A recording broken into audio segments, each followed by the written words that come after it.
Ew, Pat! Ano ba nangyayari sa'yo? Ba't ganyan ang itsura mo? Bakit, babe? Anong problema? Anong problema? Tingnan mo nga yung sarili mo. Parang nababakbak na yung balat mo tapos parang nangingitim na. Para kang nilitsyon na hindi natapos. Tapos ang payat-payat mo na rin. Nasa lang abs mo, ang muscles mo. Tapos ano yan? Hindi ka ba naghihilamos? Ang dungis mo na, Diyos ko. Daig mo pang bulok na pulubi sa daan. Grabe ka naman, Pat. Hindi ka na ba marunong maligo at magayos ng katawan? Babe, paano nga ako makakapag-ayos kung hanggang ngayon hindi pa ako magaling? Alam mo ba, hanggang ngayon, nilalagnat pa rin ako. Lalo pa ngang lumalala ang kalagayan ko eh. Pati pagpunta sa ospital hindi ko na magawa dahil hindi na talaga ako makalakad mag-isa. Baka naman pwede mo kong tulungan, babe. Pa-check up tayo. Naku, ano yun? Magpapaalaga ka sa akin? Grabe naman yan. Kaya nga kita pinatulan dahil sabi mo ituturing mo kong prinsesa. Pagsisilbihan mo ko. Tapos ngayon, ako pa talaga mag-aakay sa'yo papunta ron. Ako pa talaga. Kababae kong tao. Magbubuhat ako ng lalaki para lang magpunta sa ospital. Nakakahiya yun, Pat. Hindi mo na ako binigyan ng kahihiyan. Babe, kung hindi mo ako tutulungan, sino na lang magdadala sa akin sa ospital? Wala akong makontak sa mga tropa ko. Lahat sila ayaw na lumapit sa akin. At lalong hindi na rin ako makalapit sa mga magulang ko dahil tinaboy ko na sila. Lahat yun ginawa ko para sa'yo. Ikaw, wala ka man lang bang gagawin para sa akin, babe? Huwag mo na nga ako matawag-tawag na babe.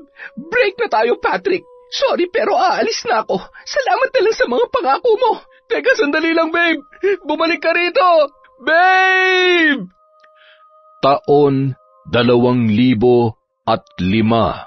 Cebu. Pasado 6:00 na ng gabi nang lumabas si Mara mula sa trabaho. Bagong sahod siya ngayong araw. Sa una, masaya pa siya habang inaamoy ang malulutong na pera.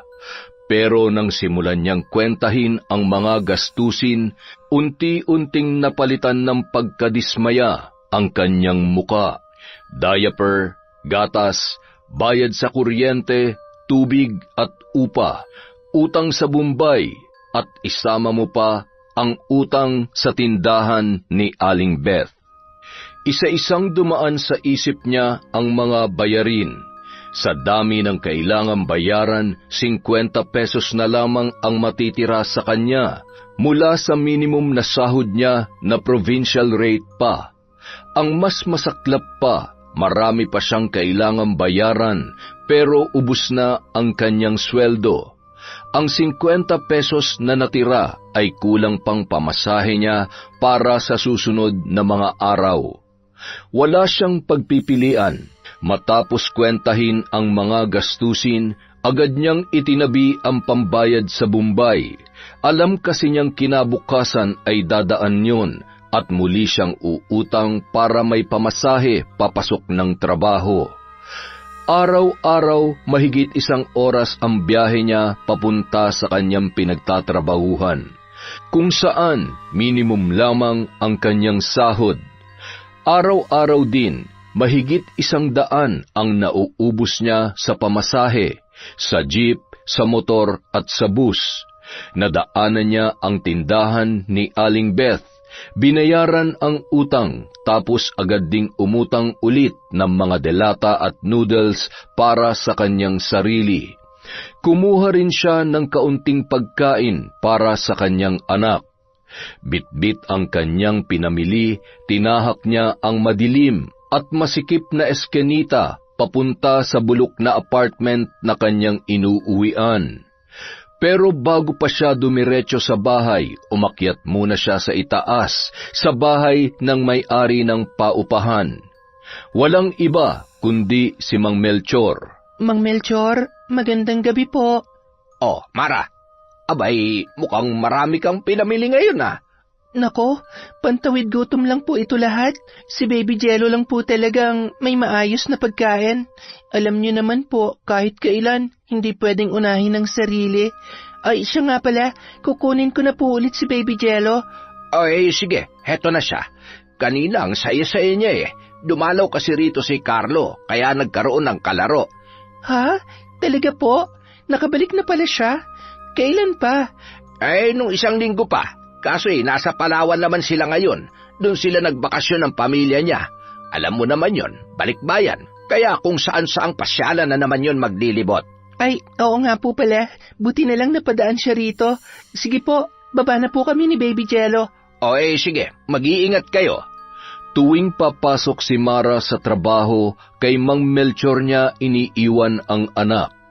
Mahigit 10 taon na siya sa apartment na yon, kaya sa dami ng kanyang nakakasalamuha, ito lang ang natutunan niyang pagkatiwalaan. Sa mundong kinagagalawan natin ngayon, mas mahirap ang magtiwala kesa sa magutom. Wait lang baby ha, maglilinis lang si Mami. Inilapag ni Mara si Baby Jello sa paboritong upuan nito at binigyan ng laruan. Mabilis siyang tumuloy sa lababo.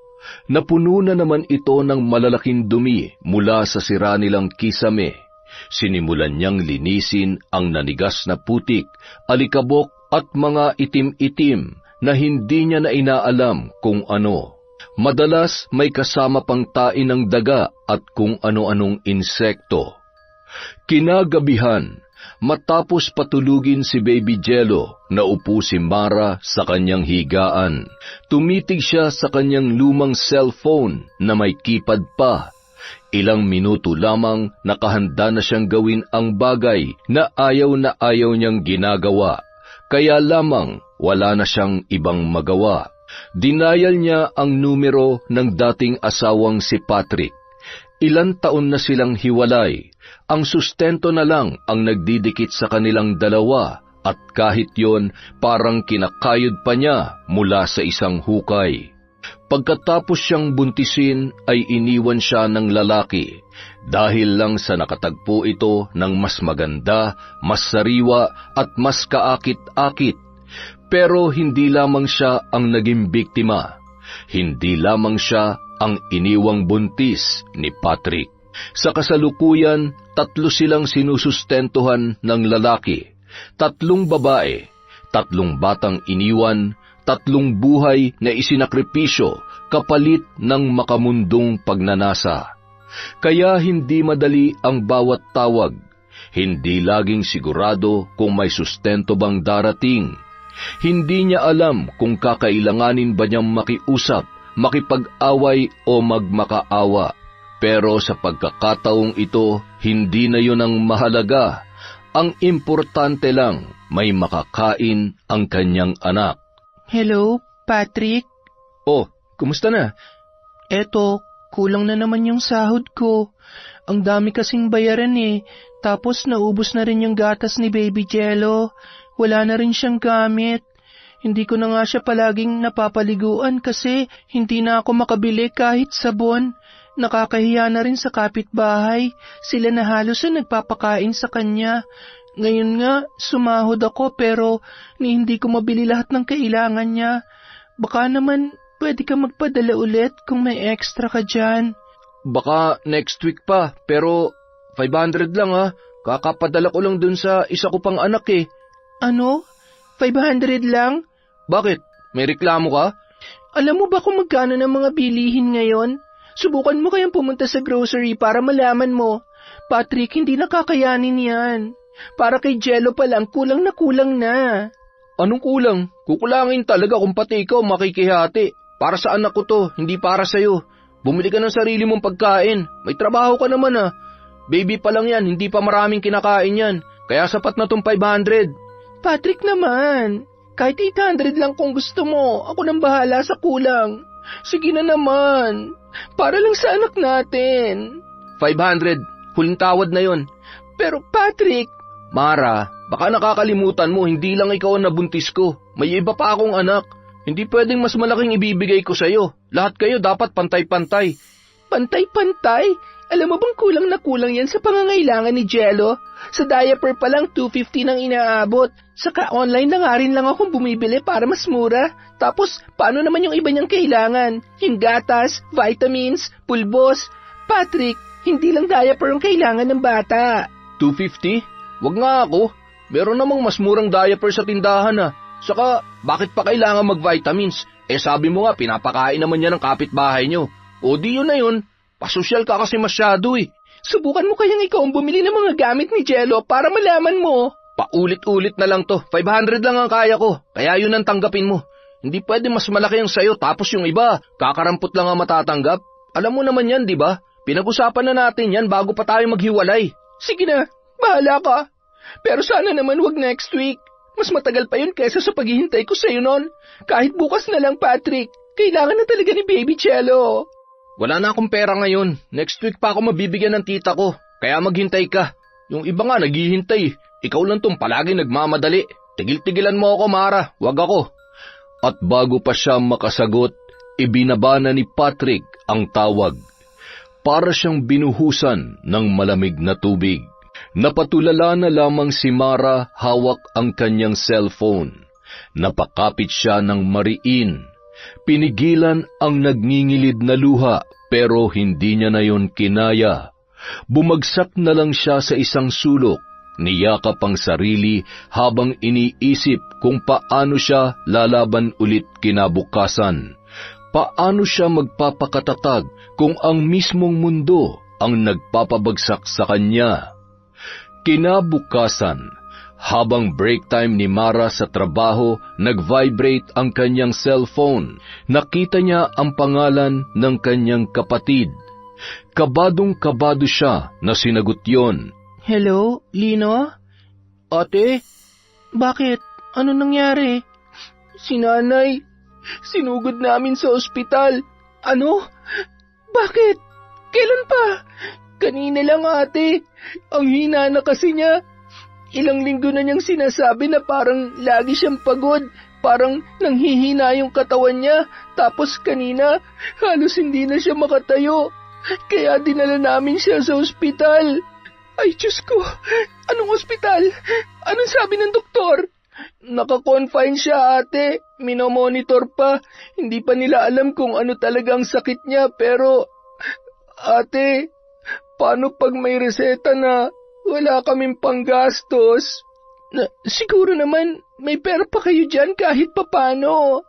Meron pa naman, pero nakahiram lang kami kahapon. Hindi ko alam kung tatagal pa to, ate. Pag may gamot na kailangang bilhin, baka kapusin na kami. Lino, gagawa ako ng paraan. Hahanap ako na mahihiraman. Baka bukas o sa makalawa pa ako makapagpadala.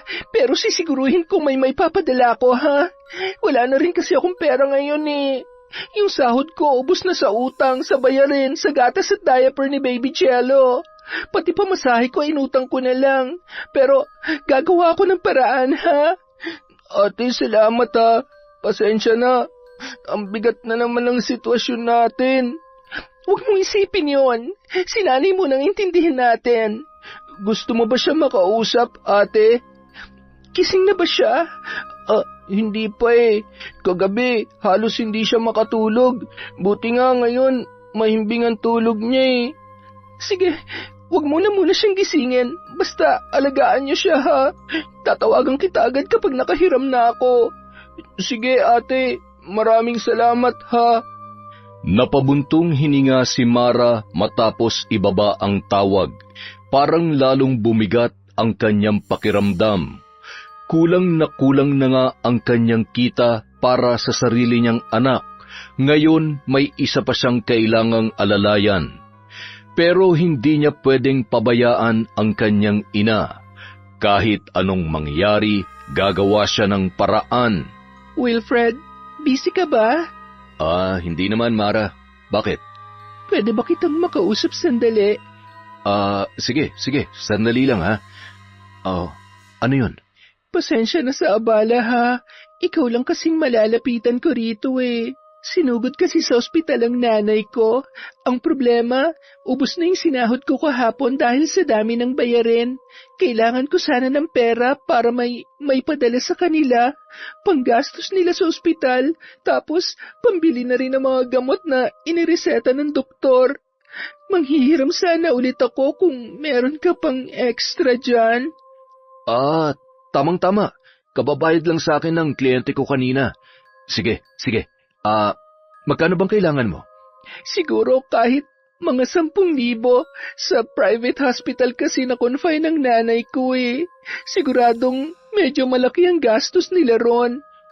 Sige, okay lang. Ibibigay ko mamaya bago tayo umuwi. Salamat talaga. Pasensya ka na.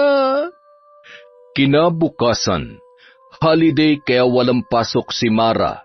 Dahil sa pangangailangan, nagdesisyon siyang puntahan ang kaibigang si Efren. Hoy, Mara, buti napadaan ka. Ano atin? Hindi na ako magpapaligoy-ligoy pa, Efren. May malaki akong problema. Ano naman yan? Sabi mo lang. Na-ospital si nanay. Kailangan namin ng pera para sa gastos sa ospital. Baka naman may tutulong ka. Si Aling Nelia? Ano raw ang nangyari? Matagal na siya nangihina pero nitong huli, halos hindi na siya makatayo. Kanina lang, lumala kaya isinugod siya sa ospital. Hanggang ngayon, hindi pa rin alam ng mga doktor kung ano talaga ang sakit niya. Ang dami pang kailangang tests, kaya lalo ako nag-aalala. Alam mo naman pag ospital, walang murang bayarin. Sigurado yan. Sige Mara, may 3,000 ako rito. Pasensya ka na ha, yan lang ang kaya ko ngayon eh. Naku, okay na yan. Sobrang laking tulong nito. Hindi mo alam kung gaano ako nagpapasalamat, Efren. Wala yun. Kung may sobra pa sana ako, dadagdagan ko pa yan eh. Alam mo, Mara, may pinagdadaanan din kami ngayon. Yung pinsan kong si Melvin, may sakit din eh. Pero hindi pangkaraniwang sakit. Ha? Bakit? Anong ibig mong sabihin? Sa tingin namin, binabarang siya. Binabarang? Sigurado ba kayo? Si Melvin kasi, alam mo naman yun, babaero. Iniwan yun na buntis niyang babae sa Sikihor. Tapos pagbalik niya rito, bigla na lang nang hina, hindi na makatayo. May mga sugat sa katawan, tapos tuwing gabi, may lumalabas na mga insekto mula sa sugat niya. Hindi makapagsalita, panay lang ang iyak at daing. Dinala namin kung saan-saan ospital pero walang makapagpaliwanag sa sakit niya eh. Paano kayo nakakasigurong barang ngayon? Bago siya tuloy ang hindi makapagsalita, inamin niya sa amin, yung babaeng nabuntis niya mula sa pamilya ng mga mambabarang. Hindi niya yung sineryoso, kaya ngayon, nagdurusa siya. At ang mas malala pa, hindi niya maalala ang pangalan ng babae. Hindi namin alam kung paano lalapitan ng pamilya nila para humingi ng tawad. Diyos ko, nasaan siya ngayon? Nandun sa taas, sa kwarto. Gusto mo ba makita? Sige nga. Sumunod si Mara kay Efren papaakyat. Pagbukas ng pinto, napatras siya sa kanyang nakita. Halos hindi na mukhang tao ang itsura ni Melvin. Ang balat niya ay tila natutuklap at mula sa mga sugat ay may maliliit na butas na naglalabas ng malapot na nana. Umaalingasaw ang amoy ng nabubulok na laman. Masangsang at nanunuot sa ilong. Sa gilid ng kama, may mga bangaw na nagkukumpulan. Napaatras si Mara, agad na bumaba at pinipigilang masuka. Diyos ko, Efren, grabe naman yon. Anong iniisip niyong gawin ngayon? May ipinatawag kaming albularyo. Bukas pa siya darating. Sana may magawa pa siya. Dahil kung hindi, ewan ko na lang kung anong mangyayari kay Melvin. Hindi ko na siya matitigan ng matagal eh. Parang hindi na siya tao, Mara. Dasal lang, Efren. Wala pang kasamaan ng nanalo sa kabutihan. Ay, sana nga. Ito na pala yung hinihiram mo. Pasensya na ulit, ha? Maraming salamat, ha. Kapag medyo nakabawi ako, ikaw ang una kong babayaran. Wag mong intindihin yun. Walang anuman. Sana gumaling din si Aling Nelia. Ay, nako. Di bali nang walang pera basta wala na magkakasakit sa pamilya. Ang hirap, Efren. Kinabukasan, pagkatapos ipadala ni Mara sa money remittance ang pera, agad niyang tinawagan ang kapatid. Tinext ko na yung control number sa'yo. Kunin mo na lang sa Palawan. Salamat, ate, ha. Tamang-tama, nagsabi yung doktor kanina na kailangan daw muna siyang malaboratory bago mabigyan ng tamang gamot para sa kanya. Hindi pa raw kasi nila matumbok kung saan nagmumula yung sakit niya eh. Sige, ikaw nang bahala. Alam ko medyo kukulangin pa yan pero sana makatulong na rin kahit papano. Magkano pala yung ipinadala mo, ate? 13,000 yon. nakautang ako ng 10,000 sa katrabaho ko tapos nakahiram din ako ng 3,000 kay Efren. Pasensya na ha, yan lang talaga ang kinaya eh. Okay lang ate, malaking tulong na rin to para kay nanay. Salamat talaga ha. Si Patrick, nagbigay na ba sa'yo? Nako, huwag mo nang asahan ng lalaking yon. Makahanap lang talaga ako ng maganda-gandang trabaho. Hindi na ako lalapit sa kanya kahit kailan. Sige ate, papasok na ulit ako sa ospital. Titingnan ko na si nanay. Sige. Mamayang gabi baka tumawag ulit ako. Pakausap ako sa kanya. Salamat ate ha. Pauwi na dapat si Mara ng hapong yun, pero habang naghihintay ng bus, may nahagip ang kanyang paningin sa di kalayuan. Si Patrick, may kasamang ibang babae at kasalukuyang pumapasok sa isang fast food restaurant. Parang may kung anong sumiklab mula sa kanyang loob. Hindi niya alam kung bakit, pero bigla siyang nanginig sa galit. Napilitan siyang sundan ang dalawa. Tahimik niyang pinagmasdan ang bawat galaw nila. Ilang saglit lang nagpaalam ang babae, tila pupunta yon sa CR. Yun na ang pagkakataon na kanyang hinihintay. Pagkuway, mabilis na lumapit si Mara. Hoy Patrick! Oh, Mara, anong ginagawa mo rito? Dapat ako nagtatanong yan sa'yo. Anong ginagawa mo rito? At kanino yung shoulder bag sa lamesa mo? May babae ka na naman bang kinakalantare? Ha? Wala ah. Mag-isa lang ako rito. Di ko nga alam kung kanino yung bag eh. Saka, ipapasa ko sana sa guard kung may maghahanap. Hay naku Patrick, alam mo, sinungaling ka pa rin hanggang ngayon. Nakita kita, okay? Kasama mo yung babae. Pumasok kayo rito ng sabay. At ngayon nagawa mo pang humirit ng palusot. Ang kapal talaga ng mukha mo. Nakita mo naman pala eh. Ba't nagtatanong ka pa? At saka, bakit mo ba ako sinusundan? Tapos na tayo, Mara. Tapos na. Wala ka nang pakialam kung sino makasama ko. Tatay ka pa rin ng anak ko, Patrick. Oh, ayan na naman tayo eh. Tsaka akala ko ba wala kang pera? Di ba sabi mo sa akin next week ka pa makakapagpadala? Pero ngayon, kayang-kaya mo palang makipag-date. Hindi naman siguro yung babae manlilibre sa'yo. Sigurado akong ikaw ang gagastos. Tama ako, di ba? Ano bang problema mo, ha? Tapos na tayo. Di pa ba malinaw yun? Magpapadala ako sa'yo next week 500. Yun lang. Walang dagdag, walang bawas. At para sa kaalaman mo, Mara, ganun din ang sustento ko sa iba kong babae. Hindi naman sila nagre-reklamo. Ikaw lang tong puro reklamo dyan. At pinagmamalaki mo pa yan? Ilang babae na ba, Patrick? Ha? Ilang beses ka pa magpapakalat ng lahi mo bago ka makonsensya? Nakakahiya ka? Akala mo siguro ang astig mo, no? Pero ang totoo, isa kang basurang lalaki na walang ibang alam kundi iwanan ng mga responsibilidad mo. Mara, hindi lang ikaw may pangangailangan sa buhay. Hindi lang sa'yo umiikot ang mundo. Kaya huwag kang umasta na parang ikaw lang ang may karapatang humingi. Kahit gaano pa kalit ang 500 sa'yo, at least may binibigay. Hindi kita tinakbuhan. Hindi kita itinakwil. Saan ka makakakita ng lalaking kaya magbigay ng sustento sa 3 babae buwan-buwan ng sabay-sabay? At proud ka pa talaga dyan, ha? Wisit ka? Ang babaw ng prinsipyo mo sa buhay? Alam mo bang 500 lang ang binibigay mo para sa buong buwan?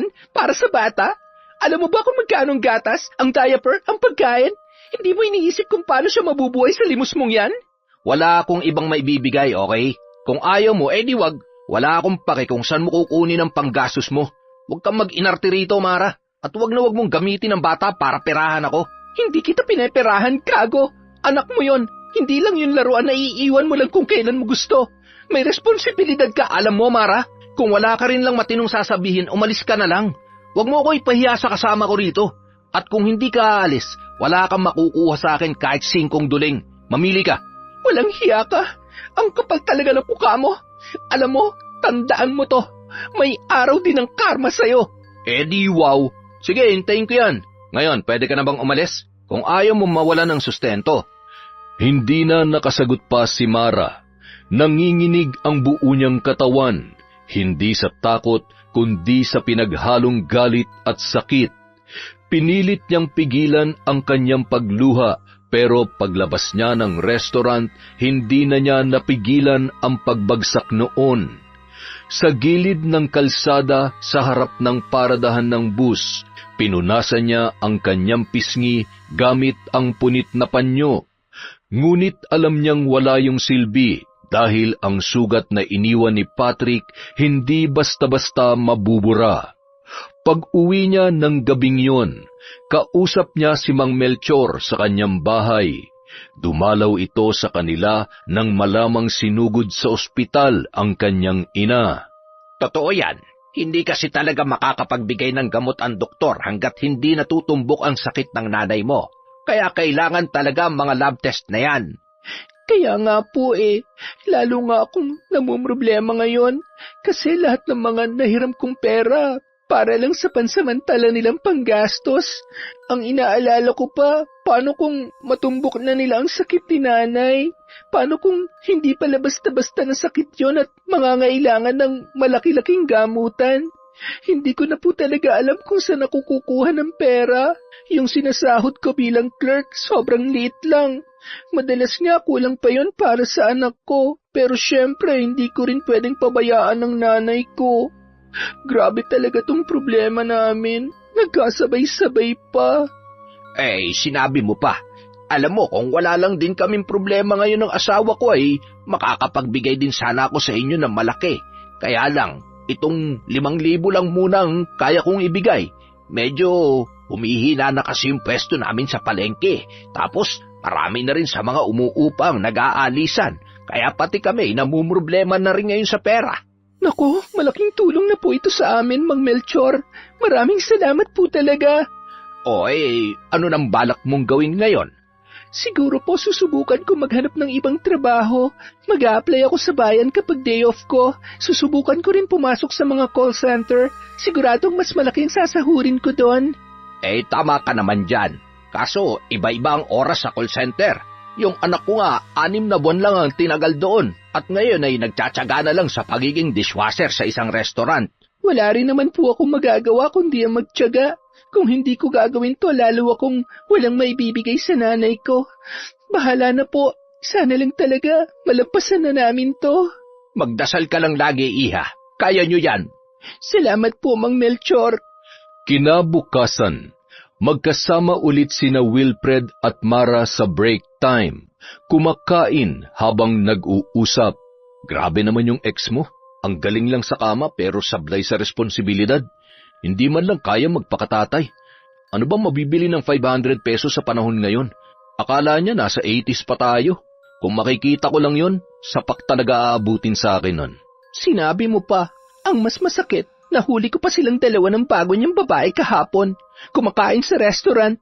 Maliit na halaga na nga lang ang hinihingi ko, pero mas inuna pa niyang gastusin yung babae kaysa sa anak niya. Hindi ko na alam kung may natitira pa ba siyang konsensya. Alam mo, buti pa ipabarang mo yung hayop na yun para maturuan ng leksyon. Madalas yung mga nagkakasakit ng malala biglang bumabait May kakilala akong mambabarang. Kung gusto mo, ilalapit kita. Ano ka ba? Ayokong umabot sa ganyan. Ang gusto ko lang ngayon, makahanap na mas malaking sahod, lalo na't kailangan ng nanay ko. So, ibig sabihin, alis ka na rito? Depende kung may tatanggap agad sa akin, pero hindi rin naman ganun kalayo yung ina-applyan ko, kaya pwede pa rin naman tayo magkita ni na Suzy. Sige. Good luck sa paghahanap mo ng trabaho, ha? Sana makahanap ka agad. At yung utang mo, bayaran mo na lang pag maluwag ka na. Unahin mo muna yung ibang mas malaki ang halaga. Ako makakapaghintay naman ako kahit kailan. Salamat talaga, Wilfred, ha? Ang swerte ng girlfriend mo sa'yo. Sana hindi kayo matulad sa amin ni Patrick. Wag lang talaga kami magtagpo ng gagong yun, kundi uuwi yun na may black eye. Makalipas ang ilang araw, bumalik si Mara sa trabaho. Nakita siya ni Wilfred na tulala habang kumakain. Kaya nilapitan siya nito. O Mara, kumusta ang pag-apply mo? Mukhang wala. Bakit? May in-applyan akong accounting officer, sakto sa course ko. Pero sa initial interview pa lang, mukhang hindi na ako pasado. Paano mo naman nasabi? Tinanong ako ng HR kung anong ginagawa ko outside of work. Sinabi ko yung totoo. Single mom ako, may inaalaga ang bata. Tapos nung tanungin kung ano pang motivation ko, ang sagot ko, may sakit ang nanay ko kaya kailangan ko magdoble kayod. Tapos bigla na lang niya akong tinanong, paano ka nakakasigurong magtatagal ka sa company namin kung single mom ka at may nanay pang may sakit? Kesyo yung dati raw nilang empleyadong katulad kong sitwasyon, hindi nagtagal. Palaging absent dahil sa anak, tapos laging nagdedemand ng dagdag na sahod. Parang pinapalabas niyang hindi rin ako tatagal eh. Ang unfair naman nun. Kaya nga, kaya mukhang magtatagal pa ako dito. Wala akong choice. Bakit kasi hindi mo nalang tanggapin yung sinasabi ko? Yung kakilala naming matandang mambabarang, pero hindi lang siya basta mambabarang. Mayaman din yun. Alam mo ba, nagpapautang siya ng walang interes. Wala ring deadline sa bayad. Tapos, parang nangangailangan yata siya ng maid ngayon. Maid? Wilfred naman. Alam mo namang may anak akong inaalagaan. Hindi ako pwedeng stay in. Ay nako, bakit hindi mo muna siya puntahan? Wala namang mawawala kung susubukan mo. Sobrang bait nun, promise. Baka pwede mo pang pakiusapan na work from home. O baka may iba siyang trabaho na maibigay sa'yo. Bahala na. Baka sa next day off ko na siya pupuntahan. Sige, ite-text ko sa'yo ang address niya. Doña Valmora ang pangalan niya. Mabait yun, sigurado ako. Makalipas ang ilang linggo, lumabas na ang resulta ng lab tests ng nanay ni Mara. May nakita raw na bara sa puso nito, kaya inirekomenda ng doktor ang maraming gamot. Ngunit kung hindi raw makuha sa gamutan, kinakailangan itong operahan sa puso. Lalo tuloy na problema si Mara. Hindi lang 100,000 ang kakailanganin niya. Milyon ang pinag-uusapan. Saan siya kukuha ng ganoong kalaking halaga? Ilang araw siyang halos hindi makatulog dahil sa kakaisip. Sa huli, napagpasyahan niyang sundin ang mungkahin ni Wilfred, ang lumapit kay Doña Valmora. Wala na siyang ibang mapagkukunan. Ang tanging hiling niya ay maging maayos ang magiging resulta ng pagpunta niya roon. Kinuha niya ang kanyang cellphone at muling tiningnan ang address na binigay ni Wilfred. Dahil wala siyang pasok nung araw na yon, nagpasya siyang puntahan ang matanda. Nang makita niya si Doña Valmora ng personal, bahagya siyang nagulat. Sa mga litratong ipinakita ni Wilfred, mukhang masungit yon. Ngunit ngayon, habang nakaupo siya sa malambot na sofa at kinakausap ng matanda, napagtanto niyang hindi naman pala ito nakakatakot tulad ng kanyang inaakala. Magaan ang boses noon at sa kabila ng kulubot nitong muka, marunong pala itong ngumiti. Unti-unting nawala ang kaba sa dibdib ni Mara. Pasensya ka na't hindi pa kami nakakapaglinis, kaya medyo magulo pa ang paligid. Naku, hindi na po kailangan yon, madam. Maraming salamat po. Ano nga palang maipaglilingkod ko sa iyo, iha? Yun nga po. Nirekomenda po kayo sa akin ng kaibigan ko, si Wilfred. Katrabaho ko rin po siya sa isang maliit na grocery store. Clerk po ako ron, habang siya naman ay nasa production. Si Wilfred. Kilala ko nga ang binatang yon. Isang nanay niya sa mga natulungan ko noon. Nabanggit nga rin niya po yun sa akin. Kaya po ako nandito. Nagbabaka sakali rin po ako. Walang problema, iha. Sabihin mo lamang kung paano kita matutulungan. Yung nanay ko po kasi may sakit po sa puso. Kasalukuyan po siyang ginagamot pero kulang po talagang pera namin. Sa dami po ng nireresetang gamot at mga kailangang bayaran, mukhang mapapagastos kami ng malaki. Minimum lang po ang sahod ko at sa anak ko pa lang ay kulang na kulang po yun. Kailangan ko po ng malaking halaga para maipagamot ng maayos ang nanay ko para hindi po umabot sa operasyon. Naiintindihan ko. Ang ibig bang sabihin nito ay single mom ka rin? Opo, madam. Alam ko ang hirap ng pagiging single mother. Isa sa mga kasambahay ko rito, single mom din. Pero sa kasamaang palad, namatay ang asawa niya nung nakaraang buwan lang. Kinailangan niyang umuwi sa probinsya para may mag-alaga sa anak niya.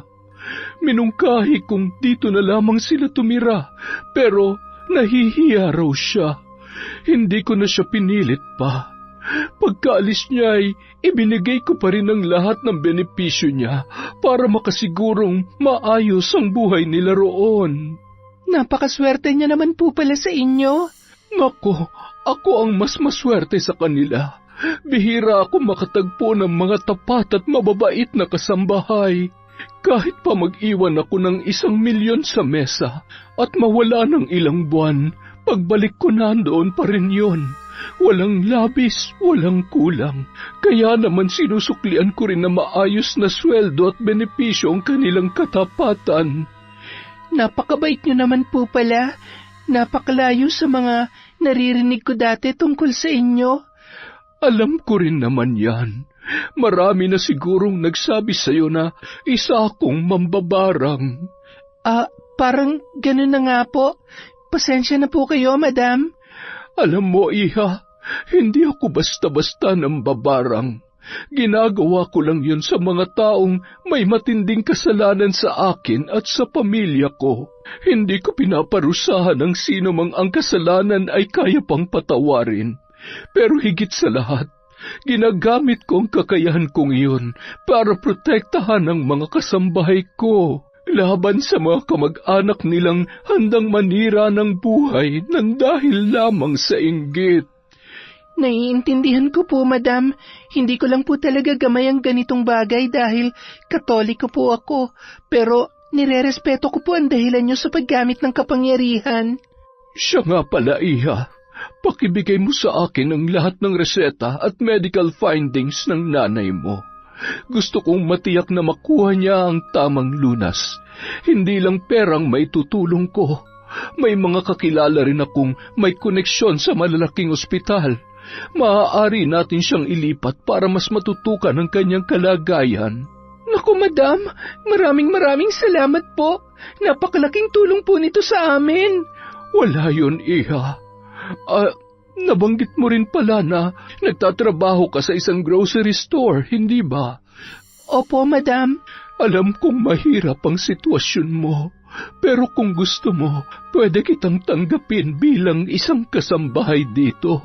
At pagdating sa anak mo, walang problema kung isasama mo siya. Dito sa mansyon, may kanya-kanyang kwarto ang mga kasambahay ko, maluluwag pa. 3 sa kanila, may mga anak na nandito na. Yung isa nga ay sanggol pa lamang. Kaya hindi mo na kailangan mag-alala.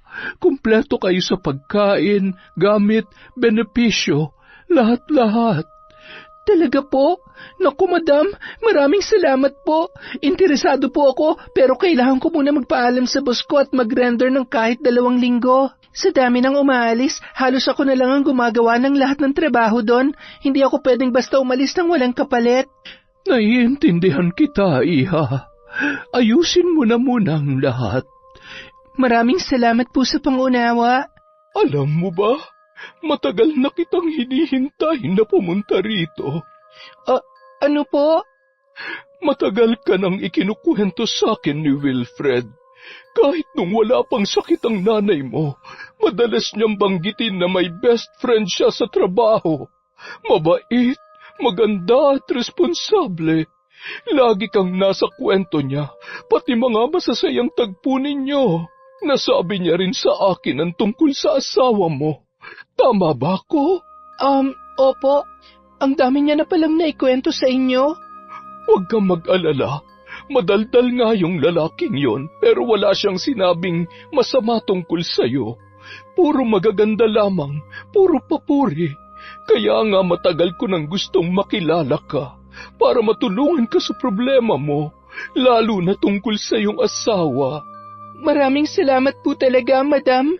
Pero kung may kinalaman po ito sa pagpaparusa sa kanya gamit ang barang, pasensya na po, pero hindi ko po yata kaya. Ayoko masangkot sa ganyang bagay. Tapat po ako sa pananampalataya ko. Naiintindihan kita, iha. Hindi kita pipilitin.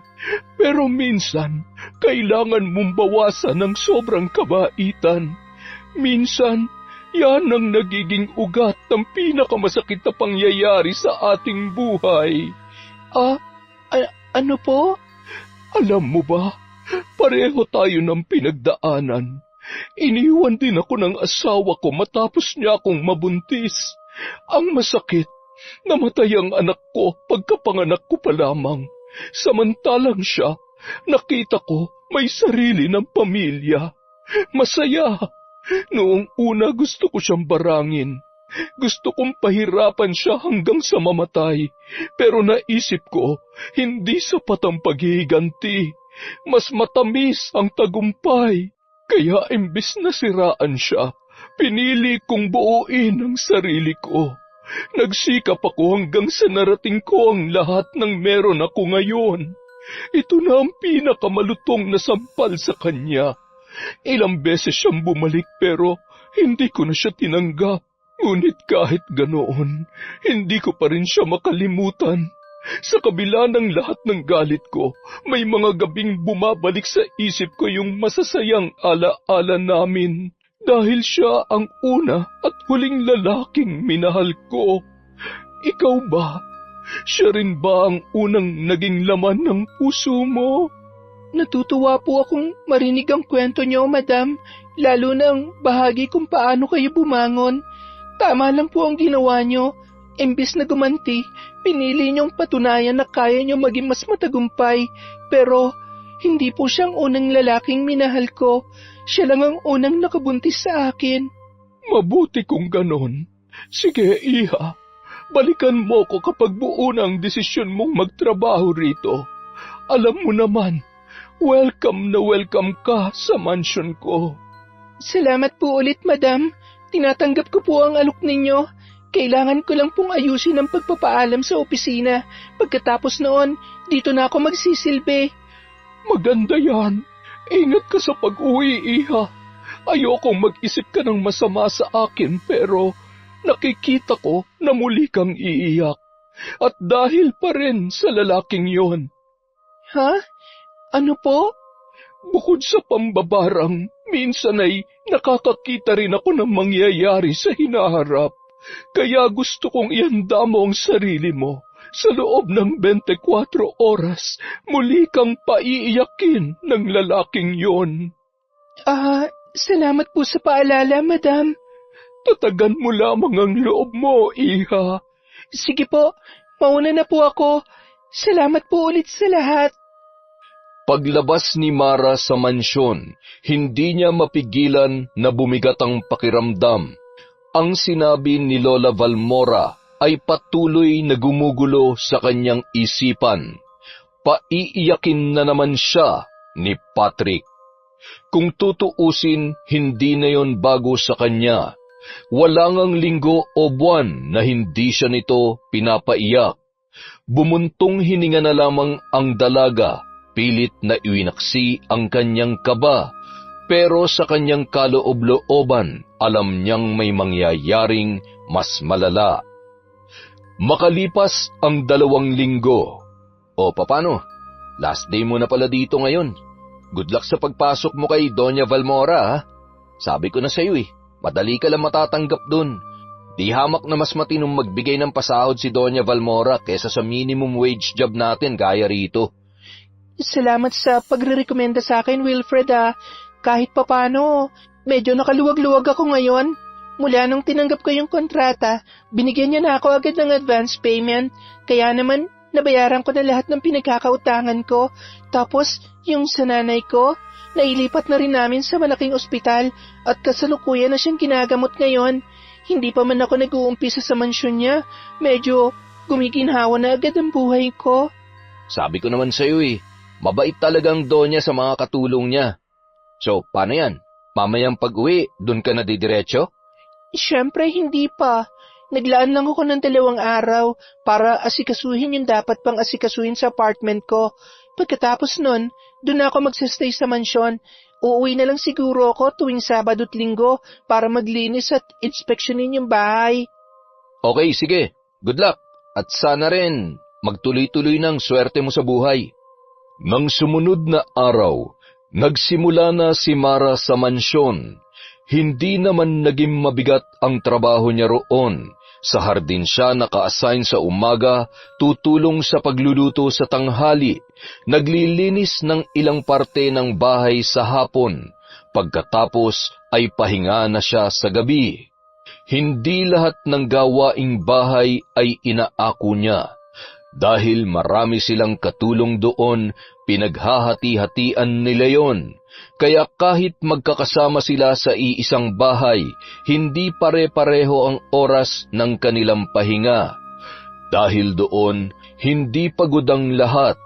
Dahil bawat isa sa kanila ay may kanya-kanyang toka na ina-assign. Isang araw, pinatawag si Mara ni Doña Valmora sa silid nito. Akala niya'y may ipapagawa lang ang matanda. Baka ipapalinis ang kwarto o may iuutos na bagong gawain. Ngunit pagpasok niya roon, siya ay natigilan. Sa ibabaw ng lamesa, merong lumang larawan. Isang babae at isang lalaking pamilyar sa kanya ang muka. Si Patrick. Napalunok si Mara. Madam, magandang hapon po. Pinapatawag niyo raw po ako. Narito ka na pala, Iha. Halika rito. Madam, yung nasa picture, si Patrick po ba yon? Magkakilala po kayo? Ay, ang babaeng kasama niya sa larawan ay apo ko. At ang asawa mo si Patrick, siya ang dahilan kung bakit patay na ang aking apo ngayon. Ha? Akala ko wala siyang naging ibang babae noon. Ibig sabihin? Kaya malaki ang galit ko sa kanya. Galit na galit ako. Matagal na pala kayong magkakilala? Naging nobya niya rin po ang apo ninyo? Hindi lang siya basta namatay, Mara. Pinatay siya. Pinatay siya ni Patrick? Paano po? Nagpakamatay ang apo ko dahil sa kanya. Dahil sa pananakit at panloloko niya. Huli na nang malaman kong inaabuso pala niya ang aking apo. Hindi lamang sa panloloko. Madalas niya itong pagbuhatan ng kamay, ipahiya, gawing katawa-tawa.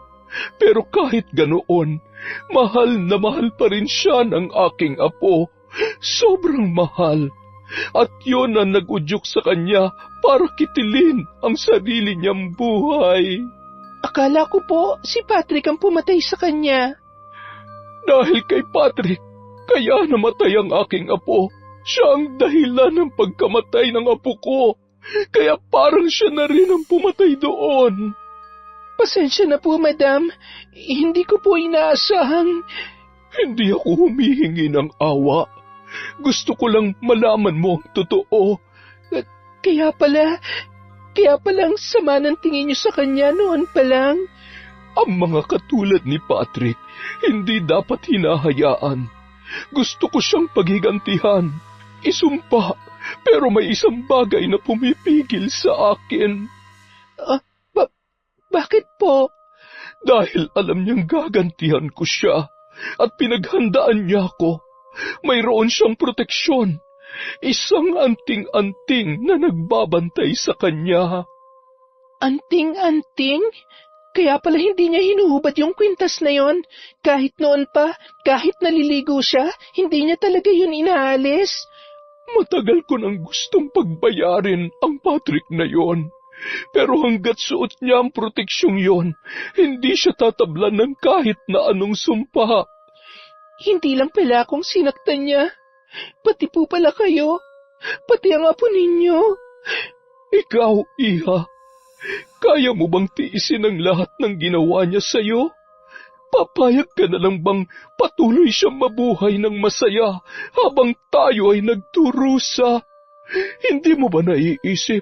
Sa tingin mo, hindi ka rin nagkakasala kung hinahayaan mong gumawa ng masama ang isang tao kung may pagkakataon ka namang pigilan yon.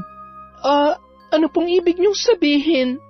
Alam kong tapat ka sa iyong relihiyon, kaya huwag kang mag-alala. Hindi kita hahayaang gumawa ng masama sa sarili mong mga kamay. Lumipas ang isang iglap ng katahimikan at malamig na simoy ng hangin. Bago bumigkas muli ang matanda, At nang marinig ni Mara ang sinabi nito, unti-unting nanlaki ang kanyang mga mata, para siyang natuyuan ng dugo. Nang sumunod na araw, may kumatok sa pinto ni Patrick.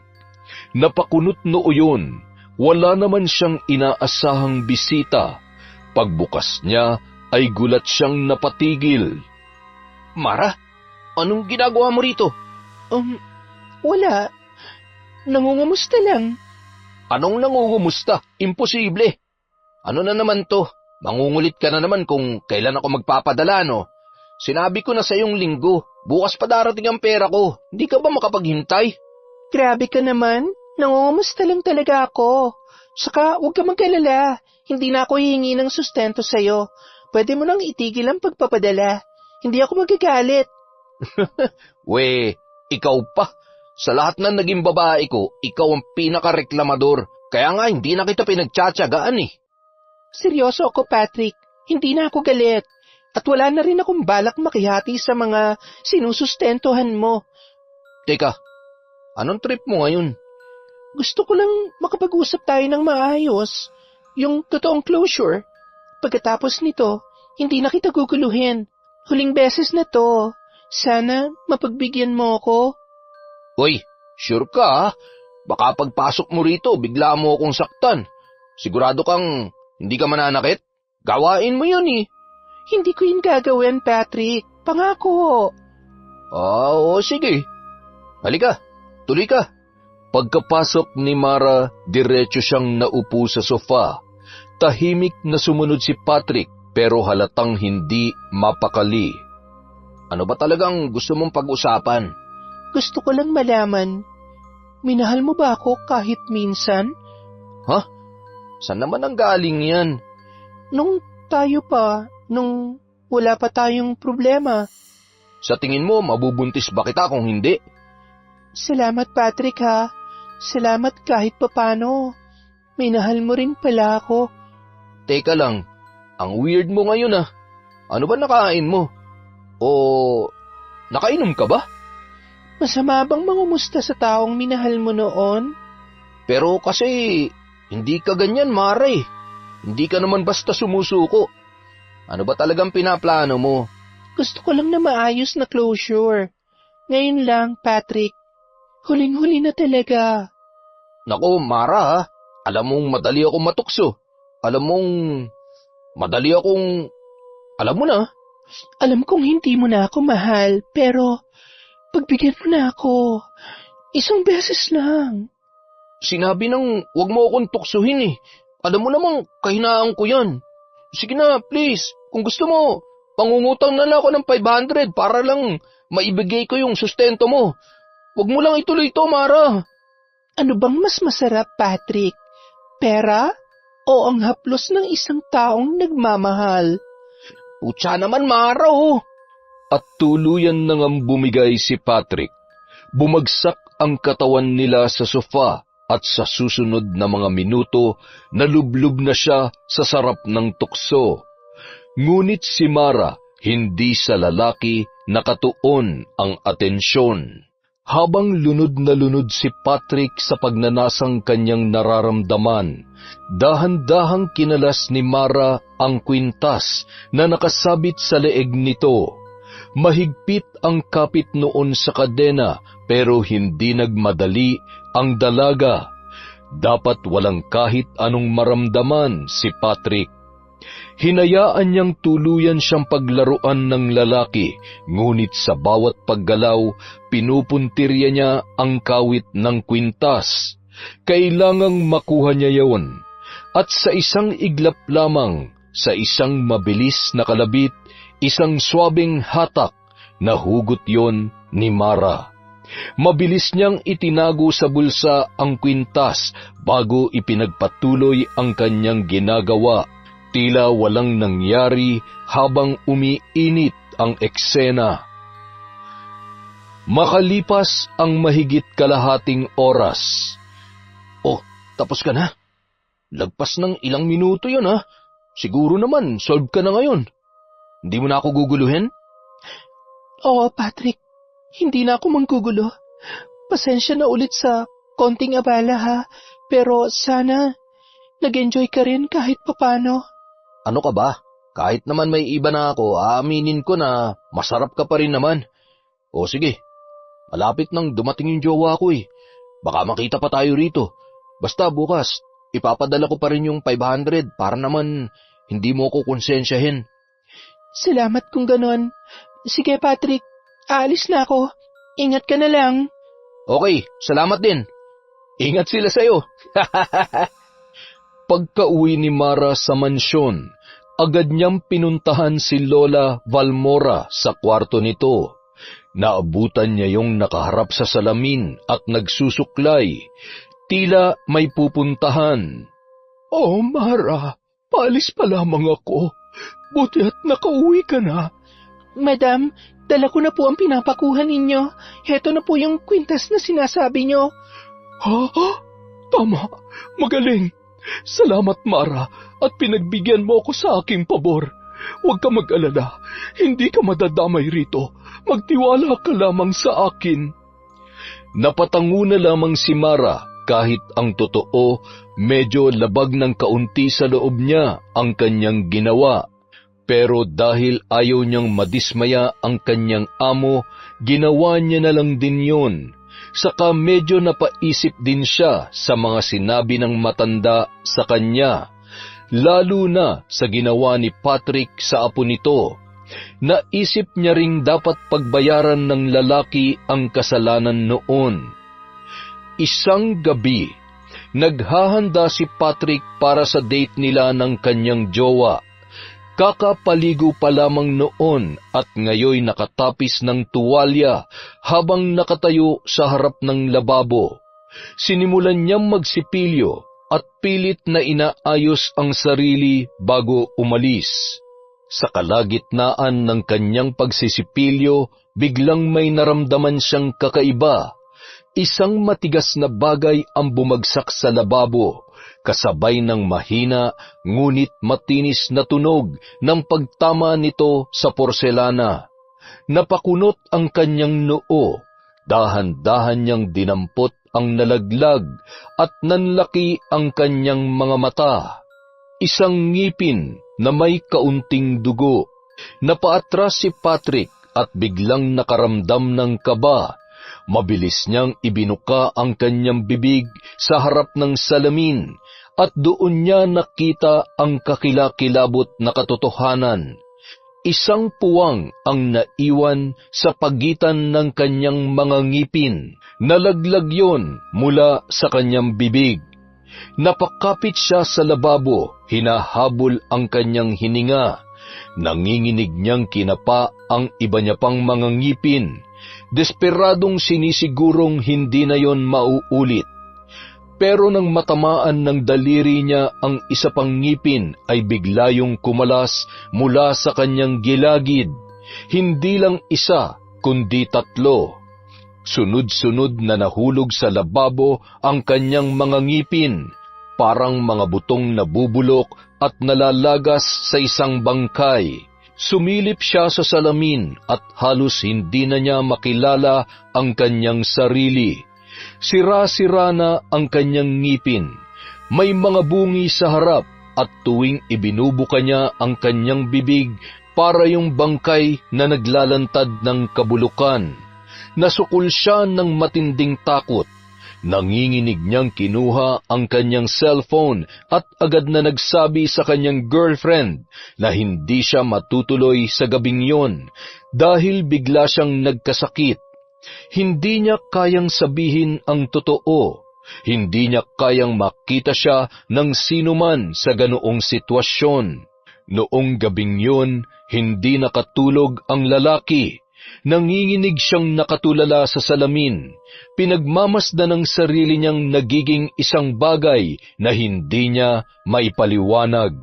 Isang araw, dumalaw ang babae sa bahay ni Patrick.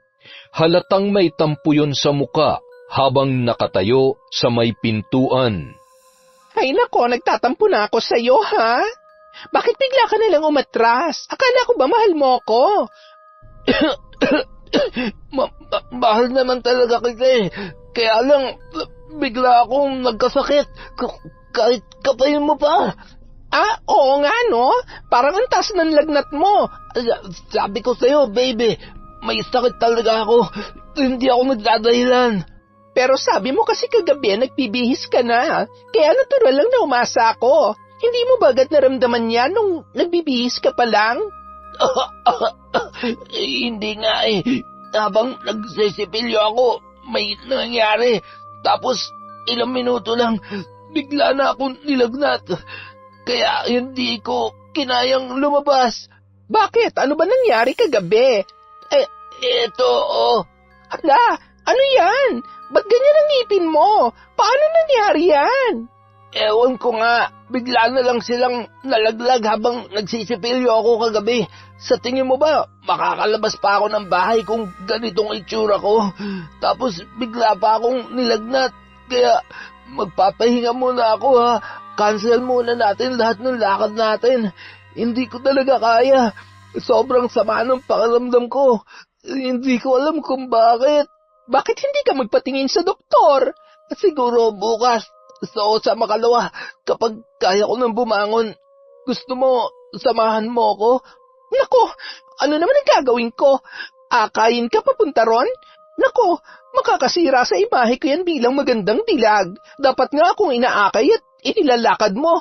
Hay, sige, magpagaling ka na lang muna dyan. Tawagan mo na lang ako kapag okay ka na, ha? Ay, sige, babe. Salamat na lang, ha? Nang mga sumunod na araw, hindi pa rin bumuti ang lagay ni Patrick. Mataas pa rin ang kanyang lagnat at ngayon may panibagong pagbabago sa kanyang katawan. Naninilaw na ang kanyang balat. Halos ayaw niya nang bumangon. Ramdam na ramdam niya ang panghihina sa kanyang bawat paggalaw. Pero napilitan siyang tumayo nang tawagin siya ng kalikasan. Pilit na kinaladkad ang sarili patungo sa banyo. Mabigat ang kanyang bawat hakbang. Pagkatapos niyang gumamit ng kubeta, lumapit siya sa lababo para maghugas ng kamay. Doon niya naramdaman ang isang bagay na nagpatayo na naman ng kanyang balahibo. May gumagapang sa loob ng kanyang bibig. Napakapit siya sa lababo at biglang kinabahan. Dahan-dahan niyang binuka ang kanyang bunganga at doon niya nakita ang isang maliit na bagay na gumagapang papalabas mula sa butas ng kanyang gilagid. Isang mangitim-ngitim na uod. Namilog ang kanyang mga mata. Mabilis niyang hinablot ang uod gamit ang nanginginig na daliri at itinapon yon sa lababo. Hingal na hingal siyang napatingin sa salamin, pero bago pa siya makarecover, may sumunod na isa pang uod, gumagapang palabas mula sa mismong laman ng kanyang gilagid. May sumunod pang isa at isa pa, hanggang sa 5 na ang nakuha niya mula sa loob ng kanyang bibig. Nangangatog siyang napaatras, pilit pinipigil ang suka na nagpupumilit lumabas mula sa kanyang lalamunan. Pakiramdam niya parang may kung anong bagay na nabubulok sa loob ng kanyang katawan. Unti-unting kinakain ng mga nilalang na hindi niya maipaliwanag. Ayaw niya nang lumingon sa salamin. Ayaw niya nang makita ang sarili niya sa ganoong anyo. Dahan-dahan siyang nagbalik sa kwarto at muling humiga. Pilit na pinapakiramdaman ang kanyang sarili. Wala na siyang nararamdamang gumagapang ulit sa loob ng kanyang bibig, pero hindi yun nagpapakalma sa kanya. Alam niyang hindi na ito normal. Napaisip siya kung ano ba talaga ang nangyayari sa kanya. Nang sumunod na pagdalaw ng kanyang girlfriend, nagulat ito sa kanyang kalagayan. Nandidiri na rin yon sa kanya. Ew! Pat, ano ba nangyayari sa'yo? Ba't ganyan ang itsura mo? Bakit, babe? Ano ba ang problema? Anong problema? Tingnan mo nga yung sarili mo. Parang nagbabakbak na yung balat mo tapos parang nangingitim. Para kang nilitsyon na hindi natapos. Tapos ang payat-payat mo na rin. Nasaan ang abs mo? Ang muscles mo? Tapos ano yan? Hindi ka na ba naghihilamos? Sobrang dungis mo na. Ay, Diyos ko. Daig mo pang bulok na pulubi sa daan. Grabe ka naman, Pat. Hindi ka na ba marunong maligo at mag-ayos ng katawan? Babe, paano nga ako makakapag-ayos kung hanggang ngayon hindi pa ako magaling? Alam mo bang hanggang ngayon nilalagnat pa rin ako. Lalo pang lumalala ang kalagayan ko eh. Pati pagpunta sa ospital hindi ko na magawa dahil hindi na talaga ako makalakad mag-isa. Baka naman pwede mo akong tulungan, babe. Pa-check up tayo. Nako, ano yon? Magpapaalaga ka ba sa akin? Grabe naman yan. Kaya nga kita pinatulan dahil sabi mo, ituturing mo akong prinsesa. Pagsisilbihan mo ako. Tapos ngayon, ako pa talaga mag-aangakay sa'yo papunta ron. Ako pa talaga? Hay, kababae kong tao, magbubuhat ako ng lalaki para lang magpunta sa ospital? Nakakahiya yon, Pat. Hindi mo na ako binigyan ng kahihiyan. Babe, kung hindi mo ako tutulungan, sino na lang ang magdadala sa akin doon? Wala na akong makontak sa mga tropa ko. Lahat sila ayaw na lumapit sa akin. At lalong hindi na rin ako makakalapit sa mga magulang ko dahil tinaboy ko na sila. Naglayas ako sa amin para lang sa'yo, para makasama kita. Tapos pati asawa ko, iniwan ko rin para lamang sa'yo kahit may anak kami. Lahat yun ginawa ko para sa'yo. Ikaw, wala ka man lang bang gagawin para sa akin? Hala, kung makapag-demand naman to. Hoy, tatanungin mo ba talaga ako ng ganyan? Hindi ka ba kinikilabutan sa sinasabi mo? Ako, babae, magsasakripisyo para sa isang lalaki? Walang ganoon. Dapat nga kayong mga lalaki ang laging nagbibigay at nagsisilbi sa amin eh. Kung hindi mo rin pala ako mapagsisilbihan, ano pang silbi mo sa akin? Anong ibig mong sabihin? Babe, iiwan mo na ako. Huwag mo na nga ako matawag-tawag na babe. Break na tayo, Patrick. Ayoko magkaroon ng jowang alagain. Masisira pang skin ko pag hinawakan ko yung balat mo. Sorry pero aalis na ako. Salamat na lang sa mga pangako mo. Babe, teka lang. Bakit ka sumusuko agad? Akala ko ba tayo na habang buhay? Nangako ka rin sa akin. Nangako ka. Huwag kang umalis. Babe, bumalik ka rito. Ngunit mula noon, hindi na nagpakita pa sa kanya ang babae. Kahit isa sa mga tropa niya, sa mga kakilala, pati sa mga kapitbahay, wala man lamang dumalaw kay Patrick. Patuloy nang nangingitim at tila naaagnas ang kanyang balat. Ang mga gilagid naman niya ay pinamamahayan na ng mga uod. Habang ang mga sugat nilalabasan na ng mga insekto, nagsimula na rin siyang mangamoy, parang isang bulok na hayop na sumasalot sa paligid. Hindi nagtagal, kumalat na rin sa iba pa niyang kakilala ang nangyari sa kanya. Ang bilis pumutok ng balita. Umabot sa puntong pati ang ibang babaeng sinusustentuhan niya ng 500 ay kumalas na rin sa kanya. Sila na mismo ang lumayo kay Patrick. Mas pipiliin pa raw nila ngayon na maggutom ang kanilang mga anak kesa mahawahan ng salot na sakit ni Patrick. Awang-awa ang lalaki sa kanyang sarili. Mayroon pa kaya siyang malalapitan para maresolba ang kanyang problema?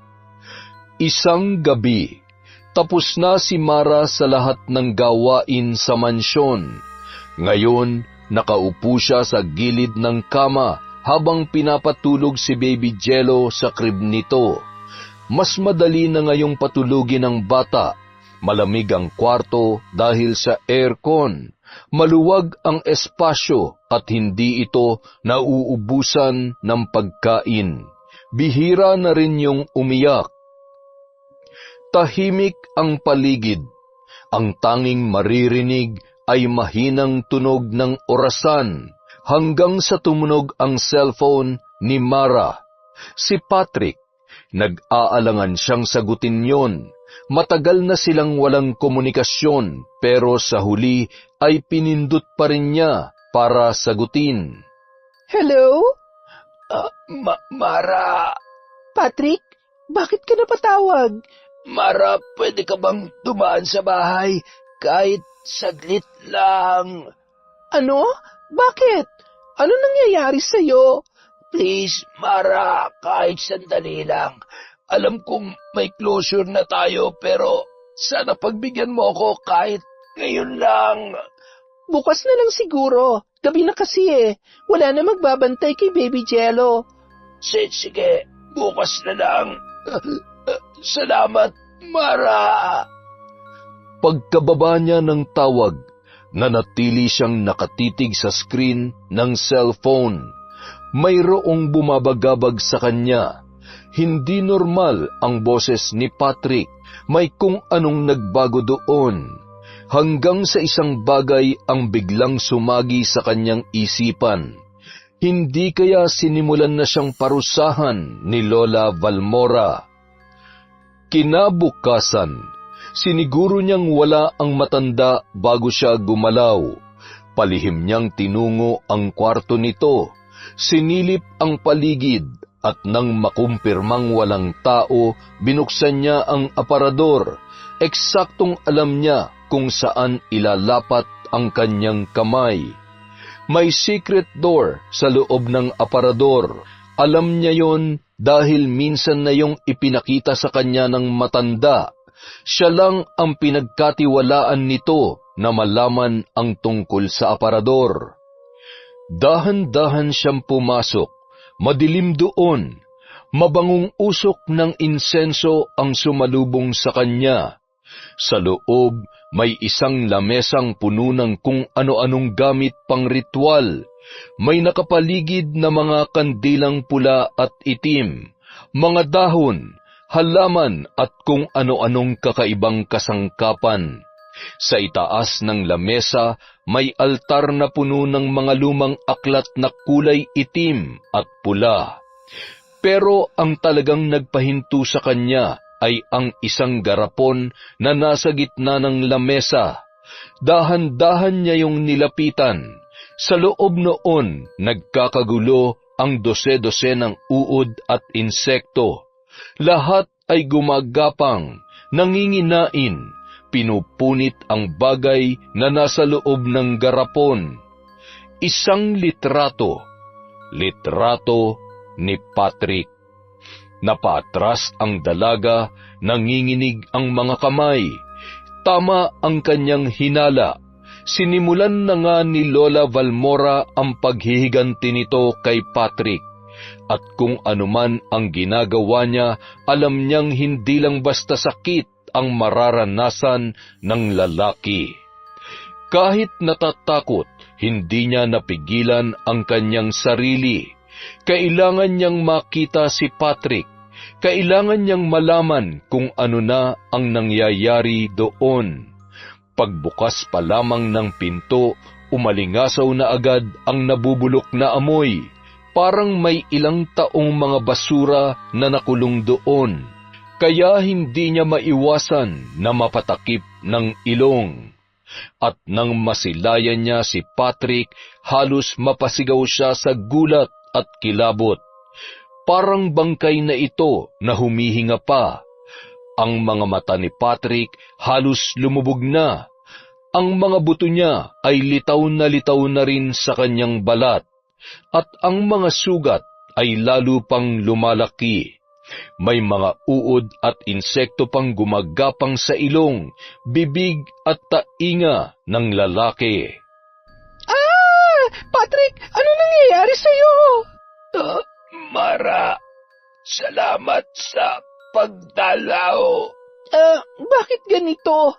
Ano to nangyari sa'yo?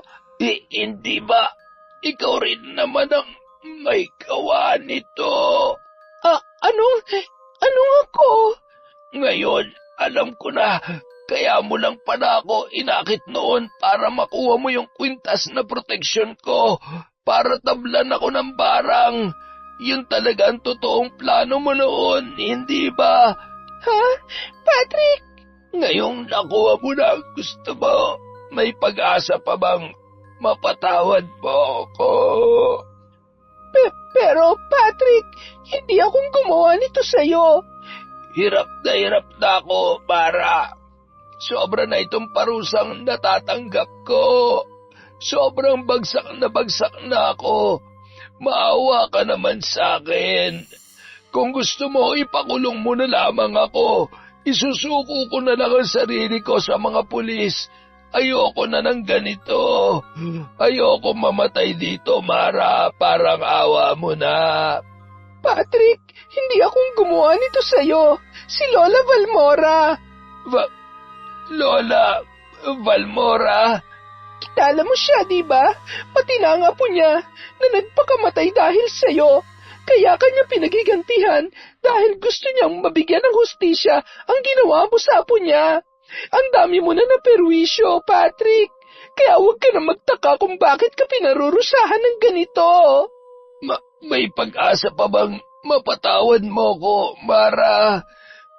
Gusto ko pang mabuhay. Tulungan mo naman ako. Parang awa mo na. Patrick, kung ako lang ang masusunod, kaya ko namang magpatawad eh. Gusto ko lang makita na seryoso kang magbabago. Hindi ko na sana to pinaabot sa ganito. Pero hindi eh. Hindi ka lang sa akin nagkasala. Pati na rin sa ibang tao. Lalong-lalo na sa apo ni Lola Valmora. Kung tutuusin, mas matindi yung ginawa mo sa kanya. Pinatay mo siya. Nagpakamatay siya dahil sa labis na pagkabigo sa'yo. May namatay na tao dahil sa'yo, Patrick. Alam mo ba yon? Pwede mo ba akong tulungan makiusap sa kanya? Ihingi mo ako ng tawad kay Lola Valmora. Susubukan ko siyang kausapin pero wala akong may papangako. Hindi ko hawak ang desisyon niya. Nasa kanya pa rin kung anong gusto niyang gawin sa'yo. Pasensya ka na, Patrick. Malaking tulong na yon, Mara. Maraming salamat. Isang araw, nagkaroon ng pagkakataon si Mara na makausap ng sarilinan si Lola Valmora. Magkasama sila sa hardin habang napapalibutan ng mababango at mayayabong na mga halaman at bulaklak. Ano ang pag-uusapan natin, Iha? Tungkol po kay Patrick. Patrick, anong meron sa kanya, Mara? Bakit nabanggit mo ang lalaking yon? Nakausap ko po kasi si Patrick. Malala na palang kalagayan niya. Parang hindi na siya tao. Dapat lamang yun sa kanya. Hindi dapat kinaawaan ng isang katulad niya. Pero, Madam, gusto raw po niya kayong makausap. Tutal, nagdurusa na rin naman po siya ngayon. Baka pwede nating pagbigyan. Wala naman sigurong masama kung makikipagkita kayo sa kanya para magkausap din kayo ng personal. Ano naman ang pag-uusapan namin? Siguradong wala rin niyang ibang sasabihin kundi ang paghingi ng tawad. Pasensya na pero hindi ko kayang ibigay yon. Buhay ng apo ko ang nawala, kaya buhay rin ang kapalit. Pero Madam, hindi rin po kaya ng konsensya ko na makita siya nagkakaganon. Kahit na hindi akong gumawa ng pambabarang sa kanya, isa pa rin ako sa mga tumulong sa inyo para magawa yon. May partisipasyon pa rin po ako at bilang isang Katoliko, hindi ko kaya mabuhay kung alam kong naging kasangkapan din ako para manakit ng isang tao gamit ang itim na kapangyarihan. Hindi po yun kaya ng konsensya ko, Madam. Dahil sa ginawa ko, parang wala na rin akong pinagkaiba sa kanya. Nagkakasala na rin ako. Sabi nga nila, ang labis na paghihiganti ay isa pa ring kasalanan. Kaya sana maintindihan niyo ako, Madam. Parusahan niyo na lang si Patrick sa ibang paraan. Huwag na po yung ganito. Lalo pong hindi kakayanin ng konsensya ko kapag tuluyan siyang binawian ng buhay sa sakit niya. Hindi ko po yun kaya, Madam. Mahaba-haba ang pag-uusap na naganap, pero sa huli, pinagbigyan siya ni Lola Valmora. Kaya naman ng sumunod na araw, dinalaw nila si Patrick sa bahay nito. Isinama niya doon ang matanda.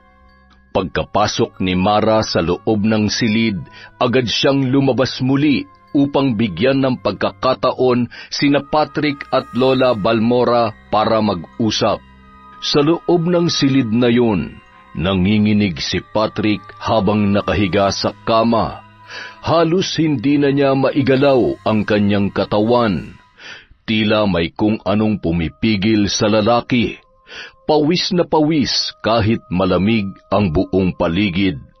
Sa sulok ng kwarto, nakatayo si Lola Balmora, titig na titig sa nakahigang binata. Ano ang pakiramdam, Patrick? Anong pakiramdam na unti-unti ka nang kinakain ng sumpa? Dito mismo sa sarili mong kama. Ilang babae na bang dinala mo rito, ha? Ilan na ang pinaiyak mo, kabilang ang aking apo? Lola, alam ko pong malaki ang kasalanan ko. Alam ko pong kahit ilang beses akong humingi ng tawad, hindi na may babalik ang apo ninyo. Pero maawa na po kayo sa akin. Hindi ko na po kayang tiisin to. Bigyan niyo po ako ng isang pagkakataon. Babaguhin ko na ang buhay ko. Hindi na po ako manloloko. Hindi ko na lalaruin ang damdamin ng kahit na sinong babae. Aayusin ko na po ang sarili ko, Lola. At bakit ko namang gagawin yon? Sa tingin mo, may pakialam ako sa ibang babae? Dahil alam ko pong may pakialam kayo, Lola. Hindi lamang po sa apo ninyo, kundi sa lahat ng mahal nyo sa buhay. Alam kong may puso pa rin po kayo.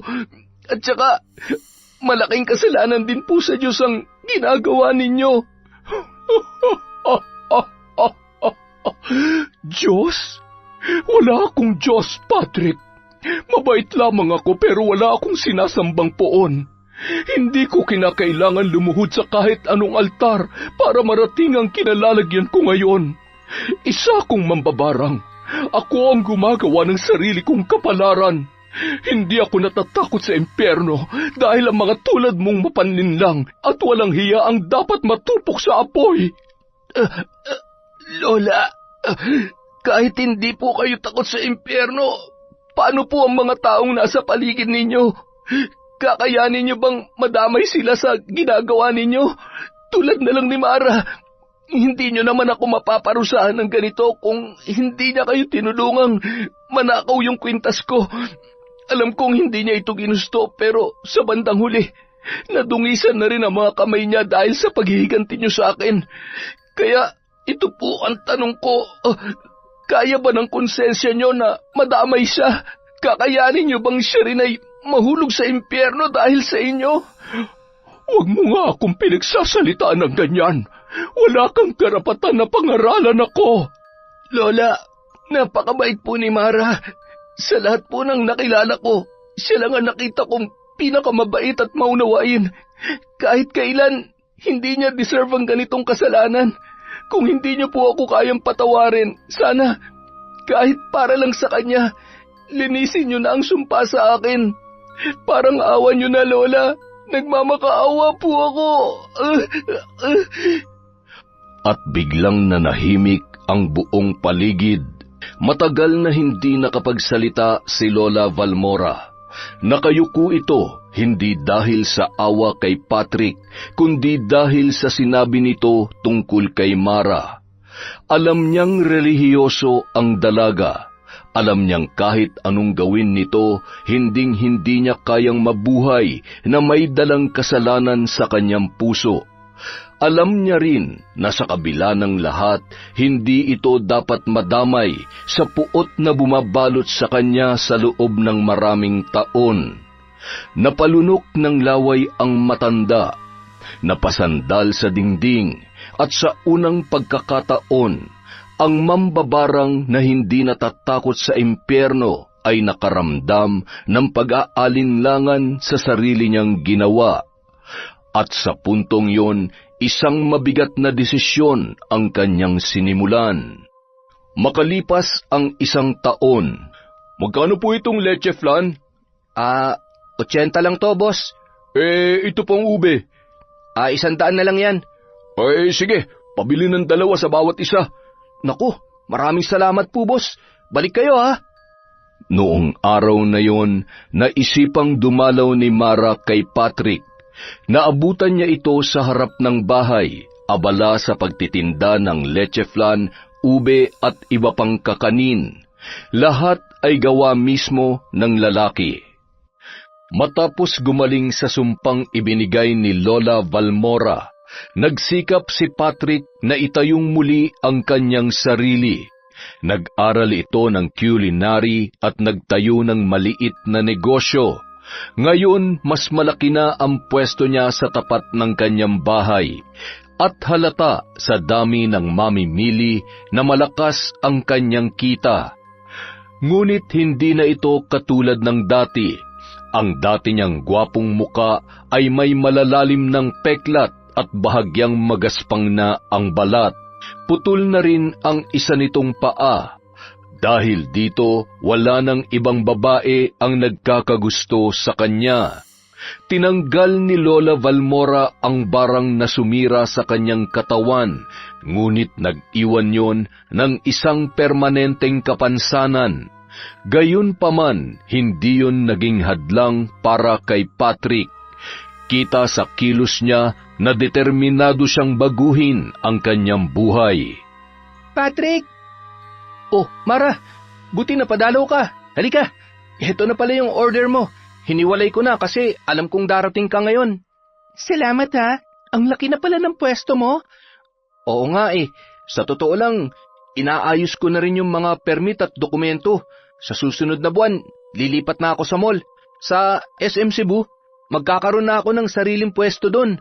Wow, ang galing naman. Sigurado mas madami ang customer doon. Dahil to sa'yo. Salamat, Mara. Kung hindi mo kinumbinsi si Lola Valmora, malamang hindi niya binawi yung sumpa. Baka wala na rin ako ngayon. Hindi naman siya nagsisisi sa desisyon niya, lalo na ngayong nakita niya ang pagbabago mo. Masaya rin siya para sa'yo, Patrick. Nga pala, Mara. Heto, 10,000. Ha? Para saan to? Sustento ko kay Baby Jello.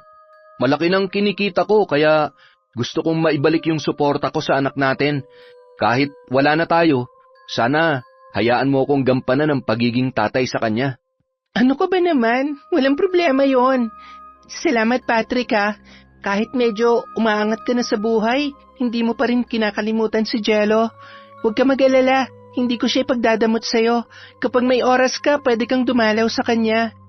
Salamat, Mara. Ngayon, wala na akong ibang gustong gawin kundi ang tama. Hayaan mong makabawi ako sa inyo, lalo na kay Baby Jello. Ituloy mo lang yan, Patrick. Malayo pa mararating mo. Pero higit sa lahat, sana huwag mong kalimutan ng Diyos. Kahit wala kang kailangan, manalangin ka pa rin sa Kanya. Magpasalamat. Siyang naging sandigan ko sa lahat ng pagsubok. Sana, bukod kay Jello, alalahanin mo rin siya. Oo naman. Ako pa ba?